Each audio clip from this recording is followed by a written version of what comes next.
Welcome to BioClass. Today we'll continue that plant growth regulator PGR. uh, just after the auxin, gibberellin, cytokinin. Here we are getting that another simplest gases PGR, and here it synthesized large amount by the tissue undergoing senescence and the ripening of fruit. Senescence, this word it means that the getting old. I mean in between the old and the death, that in case of plant, this time is long. In case of it means that it is going to die. Hmm. So it promotes that part. All everything that regulator it is required for that physiology of the plant. When growth is required, then another side also required. Hmm. Here ethylene promotes this cessation and the abscission of the plant, especially the leaves and the flowers.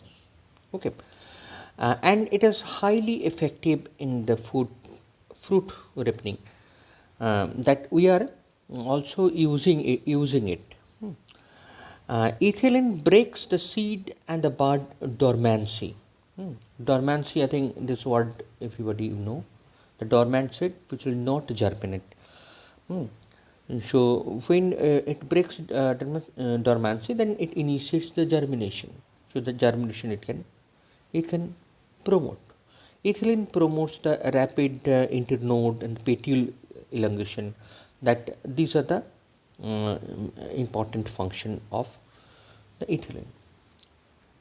It also promotes the root growth and the root hair formation. Keep in mind all this. Please note that all. Ethylene is used to initiate flowering uh, and synchronizing the fruit set in certain plant and pineapple. It includes the flowering in the mango. Okay. So here if we move it, now look at here. Mm, it is one of the most widely featured in agriculture. The most widely that used compound ethylene is ethifone. So I just want to show you what here. Mm. Look at here. This is available in the market. This is the plant growth regulator. Mm. And this type of things it is used. Okay. And ethifone is aqueous solution. It's readily absorbs and transported to the plant and release ethylene slowly. Hmm. So it is used in to ripening the fruits, and accelerate the abscission the flower. And another thing is widely used, that is the calcium carbide. Calcium carbide, you can see that the calcium carbide, and from that the ethylene to ripening the banana, mango. These are the widely used. Okay.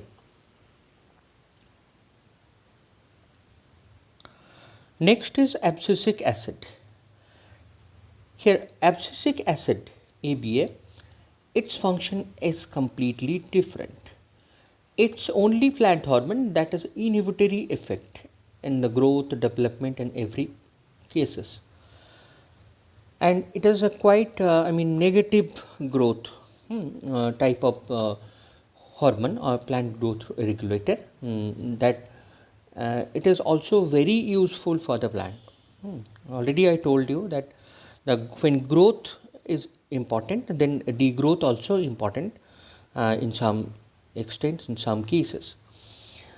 In cell division, it inhibits the mitotic cell division in the winter season, help dormancy. So seed dormancy, dormant seeds also have a high concentration of abscisic acid, ABA. Stomata, it helps the closing of the stomata. Abscission, it helps the seeding of the plants, fruits, flower. Okay, so just you see that just opposite function it is doing. It stops the cell division, it helps the dormancy, it closes the stomata, it helps the seeding, all this means abscission.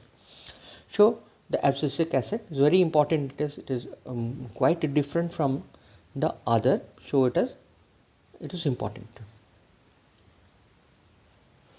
Let's take a quick look of the difference in auxin, gibberellin and cytokinin. Here the chemical substance in nitrogen present, and here nitrogen not present, but here again it is present. Transport auxin is downward, gibberellin both the sides and cytokinin all the sides, and it is conducted by the phloem. It is phloem and xylem both. It is any tissue can be transported. Function here, the apical growth, it promotes the dominance, and it inhibits the side growth, but here it inhibits the apical and the auxiliary side, and here it's growth and development both can be included in cytokinin. Okay, we have completed that PGR, that part, plant growth regulator, and here is two certain phenomena that you have to understand. Photoperiodism. Photoperiodism. Photoperiodism is flowering response of a plant. Look at here that flowering response of a plant, relative length of light and the dark period given the specific sequence. So photo period we can measure in the day, our day and night time. Duration of the light is given to the plant is known as photo period. So according to that period, there are some plant which can flower, which can flower. So flowering takes place in that. Now let's take a look at this two graphs here. Look at here. We know that in winter season that daytime is short, because 6:30 that light it will come, and 4:30 that almost it is dark, becomes dark. So that 9 hours only the light, and rest part is the dark. So the plant will get that less amount of the light or less photo period. So if this time the flowering takes place of the plant, this plant are called the short day plant. Very simple to understand, not anything difficult. Now look at here the long days when it is in summer and the rainy season. We know that in 4 a.m. it is a light we are getting. The 15 hours that long the lighted period, the 7 p.m. up to that. So this is the long day. So long lighted day. So critical day length, if we can measure the 12 hours, so it will be the less than 12 and it is more than 12. Okay, in that way if we consider that the plant short day and the long day plants, so here it is very easy to understand that those plants that produce flower only when they receive a lighted period less than the critical day length. It means here is a 9 hours, it means the less than 12 hours. So these are the rice, tobacco, all this, the plant chrysanthemum, potato, these are the short day plant. And long day plant is those who are getting that more than critical day length, that means the more than 12 hours, it can be 15-14 hours.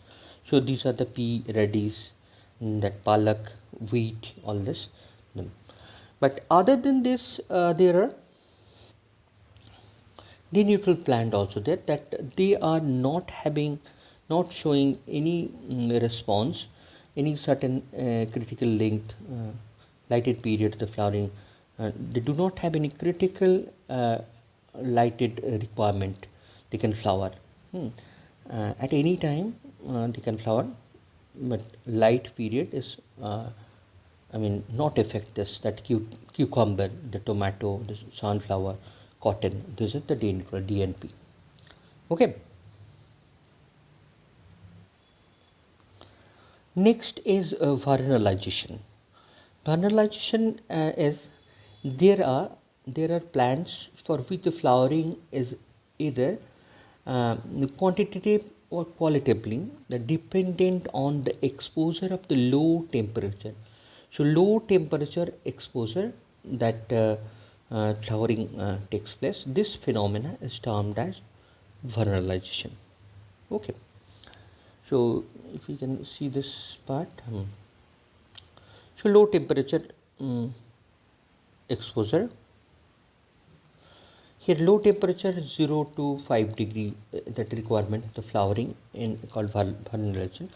The cold here the stimulus, it is called the vernalin, one hormone. So here the low temperature that vernalin, it activated into floration and show that the flowering will take place. There are some which are the wheat, barley, oat, rye, all this.